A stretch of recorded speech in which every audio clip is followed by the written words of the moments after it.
narito na naman tayo para sa isang napaka-sweet at nakakakilig na love story nila Kalingap Edu at Ate Viancy. Tulad mo ay aking makilala. Para sa pagpapatuloy ng ating love story ay ito ang pagpapatuloy ng Cebu trip ng buong Kalingap team na kasama si Ate Viancy at Kalingap Edu. Nag-trending talaga ang kanilang Cebu trip dahil maraming mga sweet moments at makikita natin sa ating mga nakaraang video na talagang dinumog sila ng kanilang mga fans nung pagpunta sa Cebu. At ito na nga ang mga pagpapatuloy ng kanilang second day sa Cebu.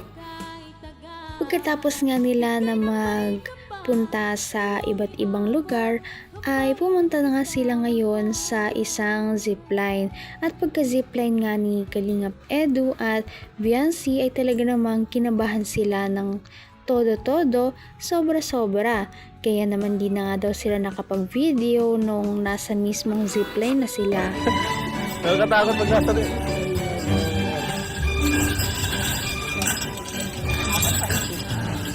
Grabe. Grabe. Kumusta experience? Ha? Natatakot ako? Baka ikaw? Nakapikit ka na nga eh. Nakapikit ka na kanina. Saka hinawakan mo ako sa braso. Grabe guys, di ako naka-video, sorry po. Naputol yung video, ba't yun? Bad trip, sayang. Oh, kung baka napindot ko.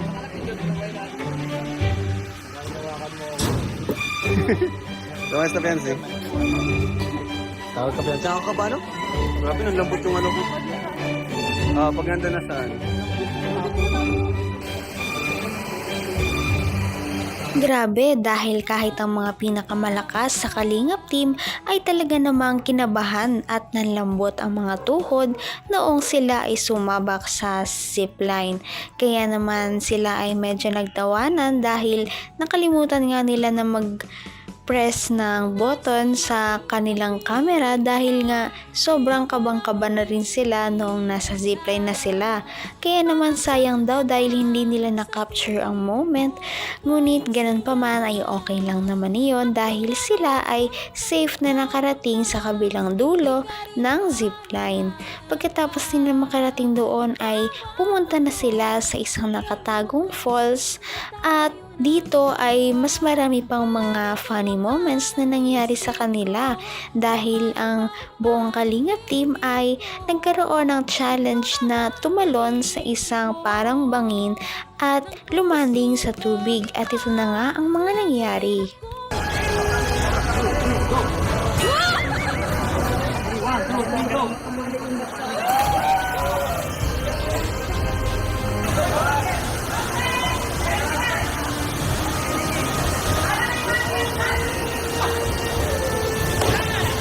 One step lang ma'am, one step forward lang.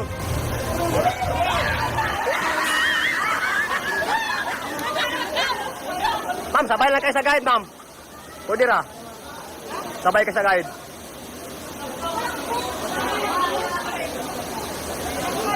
Okay po. Halapan po ma'am.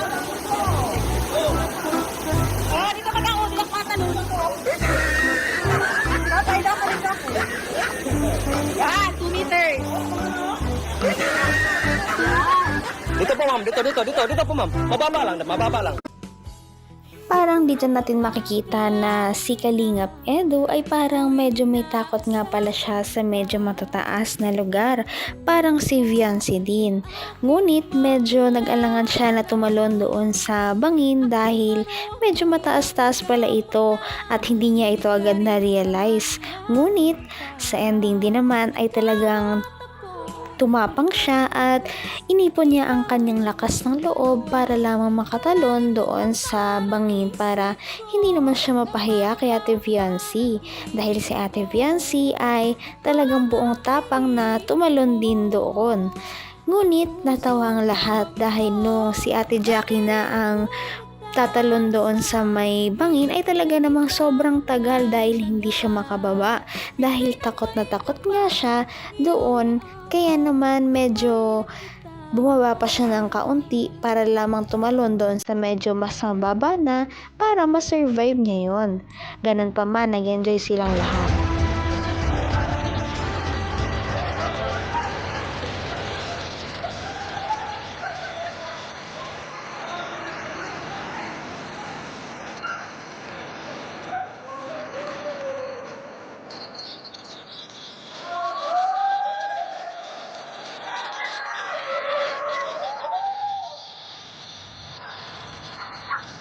Go backward.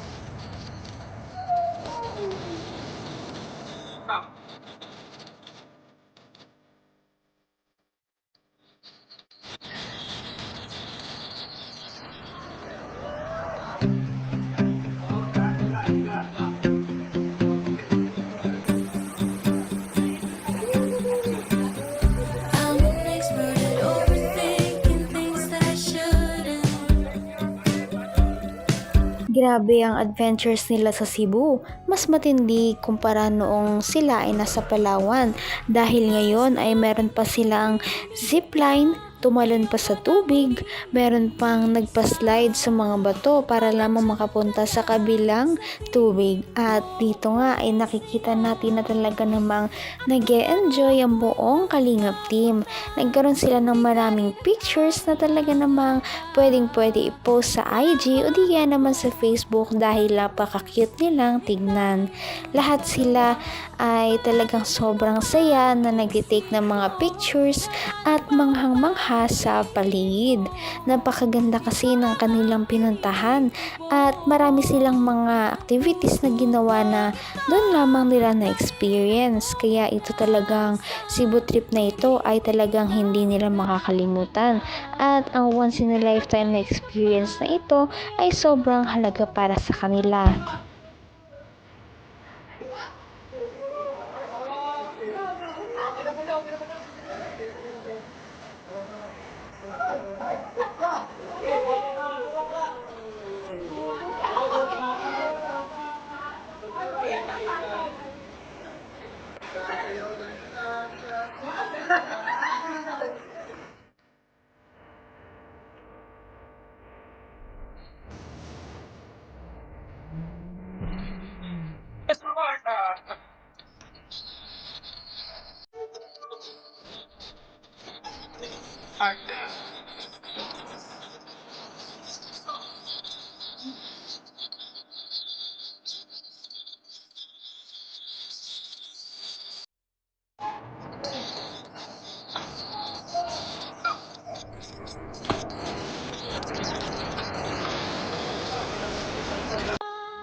Grabe, hindi lamang natapos sa pagtalon sa isang cliff ang mga kanilang activities dahil meron pang sila itutulak mismo ng nakatalikod sa tubig.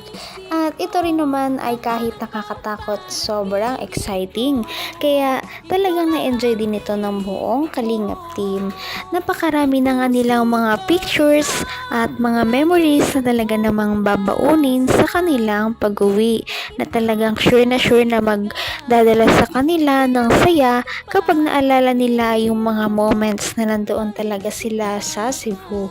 Sana nga ay madugtungan pa o madagdagan ang mga pupuntahan nila sa mga susunod na panahon dahil napakasaya nilang tignan at nakakatuwa talaga silang panoorin.